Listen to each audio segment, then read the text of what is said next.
कभी ऐसा महसूस हुआ है कि हमारे आसपास की जो सोशल दुनिया है वो कुछ अनकहे नियमों पर चलती है। मतलब कुछ लोग तो इन नियमों को बड़ी आसानी से समझकर आगे बढ़ जाते हैं, जबकि बाकी लोग बस उलझे ही रह जाते हैं। तो बात ये है कि ये कोई किस्मत का खेल नहीं है, ये है मनोविज्ञान के कुछ गहरे सिद्धांतों की समझ। कभी सोचा है कि ऐसा होता क्यों है? क्यों कुछ लोगों के कमरे में आते ही सबकी नज़रें बस उन्हीं पर टिक जाती हैं और वहीं कुछ लोगों की मौजूदगी का किसी को एहसास तक नहीं होता? चलिए आज इसी सवाल का जवाब ढूंढते हैं। इसका जवाब देखिए, कोई जादू टोना नहीं है। ये सीधी सीधी साइकोलॉजी है। वो सिद्धांत जो हमारे व्यवहार को, हमारे बातचीत करने के तरीके को कंट्रोल करते हैं। तो आज हम इन 6 ज़रूरी बातों को समझेंगे। हम देखेंगे कि ये अनकहे सामाजिक नियम आखिर हैं क्या, फिर जानेंगे कि खामोशी या साइलेंस में कितनी ताकत छुपी है, क्यों कभी कभी छोटी मोटी गलतियां हमें और ज़्यादा आकर्षक बना देती हैं, किसी चीज़ को अधूरा छोड़ने की पावर क्या है और कैसे किसी से भी तुरंत एक कनेक्शन बनाया जा सकता है। और हाँ, आखिर में ये भी समझेंगे कि इस सारी जानकारी का इस्तेमाल जिम्मेदारी से कैसे करना है। तो चलिए सबसे पहले इन अनकहे नियमों को ही समझते हैं। ये हमारे समाज के वो अलिखित कानून हैं जो हमें बताते हैं कि कब, कहाँ, क्या करना सही है। जैसे लिफ्ट में किसी से आंखें नहीं मिलाना या फिर किसी लाइन में अपनी बारी का इंतजार करना। इन नियमों को समझना ही सोशल इन्फ्लुएंस की तरफ पहला कदम है। हमारा पहला सिद्धांत है मौन की ताकत। अक्सर हमें लगता है कि जो इंसान जितना ज्यादा बोलता है वो उतना ही प्रभावशाली होता है, लेकिन साइकोलॉजी की कहानी कुछ और ही है। जरा सोचिए, जो लोग बहुत ज्यादा बोलते हैं वो अक्सर अपनी ही बातों का वजन कम कर देते हैं। उनकी बातें बस एक शोर बनकर रह जाती हैं।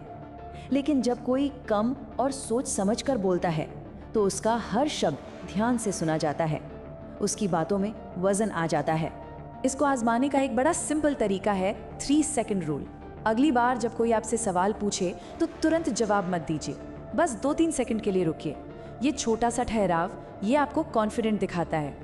सामने वाले को लगता है कि आप जवाब देने से पहले सच में सोच रहे हैं, और कई बार तो इस खामोशी को भरने के लिए वो खुद ही और ज्यादा बोलने लगते हैं और बस बातचीत का कंट्रोल आपके हाथ में आ जाता है। अच्छा, अब आते हैं हमारे दूसरे सिद्धांत पर। हम सबको लगता है कि पॉपुलर होने के लिए, पसंद किए जाने के लिए एकदम परफेक्ट दिखना जरूरी है, लेकिन क्या ये सच में सच है? साइकोलॉजी में इसे प्रेटफॉल इफेक्ट कहते हैं। इसका मतलब ये है कि जब कोई काबिल इंसान कोई छोटी मोटी गलती करता है तो लोग उसे और भी ज्यादा पसंद करने लगते हैं।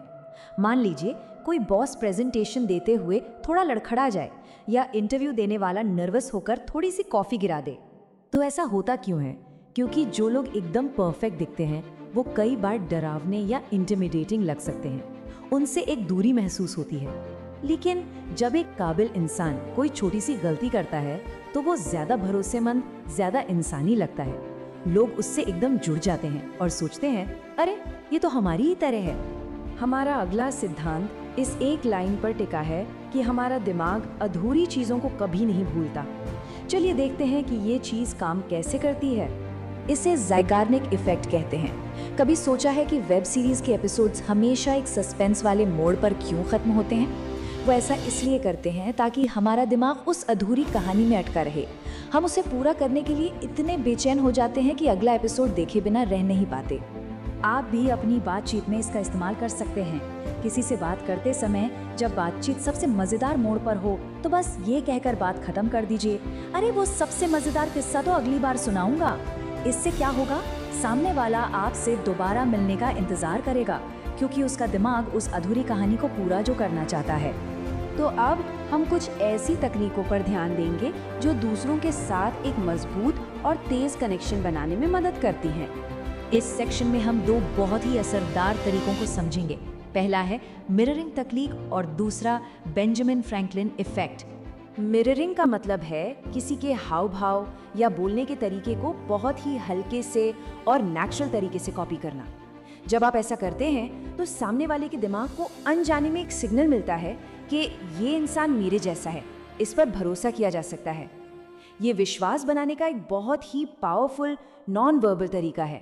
अब ये वाला सिद्धांत शायद आपको थोड़ा हैरान कर दे। हमें लगता है कि जब हम किसी की मदद करते हैं तो वो हमें पसंद करने लगता है, लेकिन बेंजामिन फ्रैंकलिन इफेक्ट ठीक इसका उल्टा कहता है। अगर आप किसी से एक अच्छा कनेक्शन बनाना चाहते हैं तो उनसे कोई छोटी सी मदद मांगिए, जैसे एक पेन उधार लेना या किसी किताब के बारे में पूछना।